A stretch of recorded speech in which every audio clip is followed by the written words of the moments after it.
আসসালামু আলাইকুম। আম খেয়ে খেয়ে বোর হয়ে যাচ্ছেন, আম দিয়ে কিছু বানাতে চাইছেন? তাহলে ম্যাঙ্গো কেক বা আমের কেক বানিয়ে ফেলুন। গ্রীষ্ম মানেই ফলের রাজা আমের মরশুম। আর এই মরশুমে যদি বিকালের নাস্তায় বা জন্মদিনের পার্টিতে এক টুকরো তুলতুলে ম্যাঙ্গো কেক থাকে তাহলে তো কথাই নেই।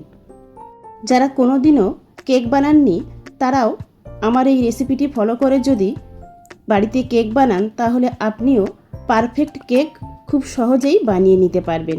তাহলে আসুন দেরি না করে এই সহজ ম্যাঙ্গো কেকের রেসিপিটি দেখে নেওয়া যাক।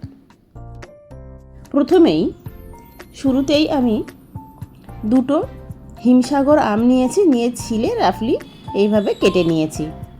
একদম পাকা আম নেবেন আর মিষ্টি দেখে আম নেবেন। যত আম মিষ্টি হবে কেকটাও তত ভালো হবে। কোনোভাবেই আম যেন টক না হয় একটু দেখে নেবেন। তবে আপনাদের ওখানে যে মিষ্টি আমটা আছে সেই মিষ্টি পাকা আম দিয়েই কেকটা বানিয়ে নেবেন। এখানে আমি একটা মিক্সিং জার নিয়েছি। মিক্সিং জারের মধ্যে আমি দিয়ে দেব 1 কাপ সুজি। মেজারিং কাপের 1 কাপ সুজি নিয়েছি। ছোট মিক্সিং জারেই দিয়ে দিয়েছি। সুজিটা গুঁড়ো করে নেব। সুজি গুঁড়ো করে নিয়েছি দেখুন। এবার চেলে নেব। একটা বোল নিয়েছি আর একটা চালনি নিয়েছি। সুজিটা গুঁড়ো করে নিয়ে অবশ্যই চেলে নেবেন। চেলে নিয়েছে ওই একই মিক্সিং জারেই দিয়ে দিচ্ছি আমি 1/2 কাপ চিনি। যেহেতু আমি 1 কাপ সুজি নিয়েছি তাই 1/2 কাপ চিনিটাও গুঁড়ো করে নিলাম আর চিনিটাও চেলে নেব। তবে চিনির পরিমাণ বা মিষ্টির পরিমাণ নিজেদের আন্দাজ মতো বাড়িয়ে কমিয়ে দিয়ে দেবেন। আর এখানেই দিয়ে দিচ্ছি আমি 2 টেবিল চামচ গুঁড়ো দুধ বা মিল্ক পাউডার। আমি যখনই কেক বানাই চেষ্টা করি একটু গুঁড়ো দুধ দিতে, তাহলে কেকের টেস্টটা ভালো হয়। আর এখানে নিয়েছি 1/4 টিস্পুন এলাচ পাউডার। আমার কাছে এলাচ পাউডার ছিল সেটাই আমি দিয়ে দিয়েছি। তবে ছোটো এলাচের দানা বার করে সেটাও গুঁড়ো করে দিয়ে দিতে পারেন। সবগুলো একসঙ্গে চেলে নিলাম। বোলটাকে সরিয়ে সাইডে রাখলাম। এখানে আরও একটা জার নিয়েছি। এই মিক্সিং জারের মধ্যেই কেটে নেওয়া আম দিয়ে দিচ্ছি। আমের পিউরি বানিয়ে নেব। মিক্সিং জারে দিয়ে দিয়েছি কেটে নেওয়া আম। আর এই কেটে নেওয়া আমের মধ্যেই দিয়ে দিচ্ছি 1/2 কাপ লিকুইড দুধ। এই দুধটাকে আমি আগেই জাল করে ঠান্ডা করে নিয়েছি, নর্মাল রুম টেম্পারেচারে আছে।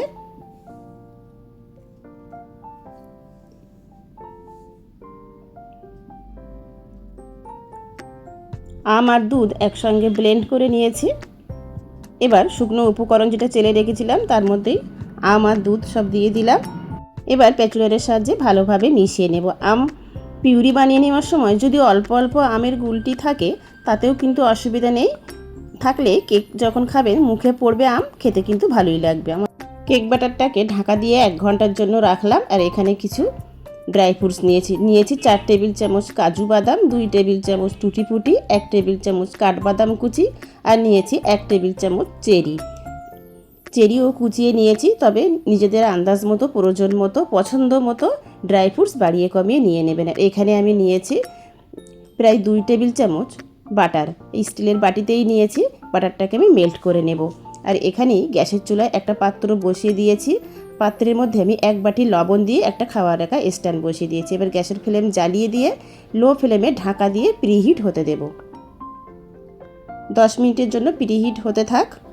ততক্ষণে কেক টিনে কেক ব্যাটার ভরে নেব। এখানে একটা কেক টিন নিয়েছি আর কেক টিনের মধ্যেই দিয়ে দিচ্ছি অল্প একটু সাদা তেল।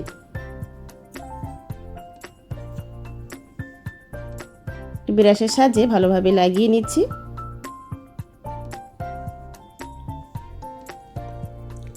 কেক টিন মাপেই আমি একটা সাদা পেপার কেটে নিয়েছি, এটাও বসিয়ে দিলাম। একবার ব্রাশের সাহায্যে ভালোভাবে লাগিয়ে নিচ্ছি। তবে যদি হাতের কাছে বাটার পেপার থাকে তাহলে বাটার পেপারও এইভাবে লাগিয়ে দিতে পারেন। এইভাবে কেক টিনটা রেডি করে নিলাম। তাতে কি হবে, কেক রেডি হওয়ার পর খুব সহজেই মোল্ড আউট করে নেওয়া যাবে। দেখুন 1 ঘন্টা পর আমি দেখিয়ে দিচ্ছি। দেখুন আগের থেকে কিন্তু কেক ব্যাটারটা অনেকটাই গাঢ় হয়ে গেছে, যেহেতু আমরা সুজি দিয়ে ব্যাটারটা বানিয়ে নিয়েছি ওই জন্য। আর এখানে আমি বাটারটাও মেল্ট করে নিয়েছি, বাটারটাও সব দিয়ে দিয়েছি। তবে বাটারের পরিবর্তে সাদা তেলও দিতে পারেন। সেই ক্ষেত্রে কিন্তু একটু ভালো মানের সাদা তেল ব্যবহার করতে হবে কেক ব্যাটারে। আগেই যে ড্রাই ফ্রুটসগুলো রেখেছিলাম রেডি করে সেখান থেকে আমি কিছুটা দিয়ে দিচ্ছি আর কিছুটা রাখলাম, পরে কেকের উপরে দিয়ে দেব। আবার একবার ভালোভাবে মিশিয়ে নিচ্ছি। এবার এখানে আমি দিয়ে দিচ্ছি 1 teaspoon baking powder. Baking powder দেওয়ার পর হালকা হাতে ভালোভাবে মিশিয়ে নিচ্ছি।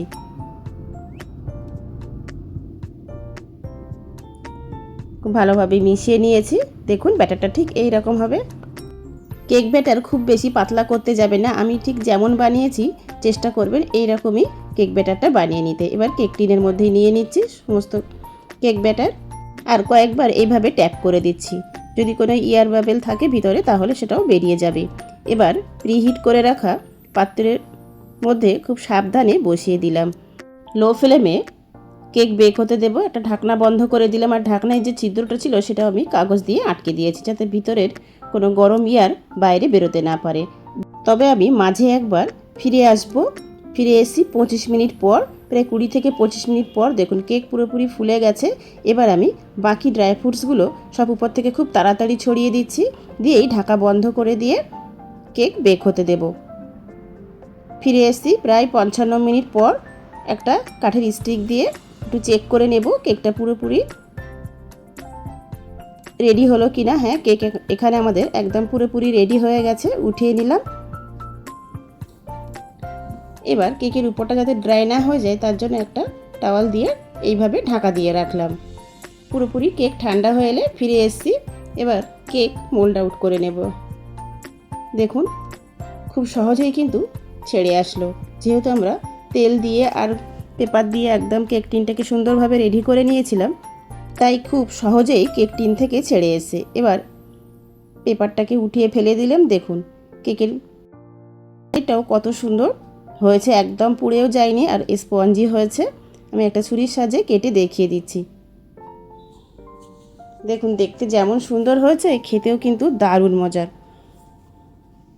আমের সিজন থাকতে থাকতে অন্তত একদিন হলেও বাড়ির সকলের জন্য, বিশেষ করে বাচ্চাদের জন্য বাড়িতে এইভাবেই খুব সহজেই কেক বানিয়ে রাখুন। বাচ্চাদের টিফিনে দেওয়ার জন্য হোক বা যখন তখন ছোটোখাটো খিদে পেলেও খাওয়ার জন্য হোক, অথবা বড়রা চায় কফির সঙ্গে খাওয়ার জন্য এইভাবে বানিয়ে রাখতে পারেন।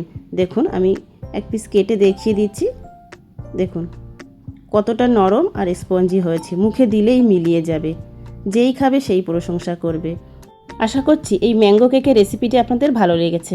ভিডিওটি শেষ পর্যন্ত দেখার জন্য সবাইকে অসংখ্য ধন্যবাদ।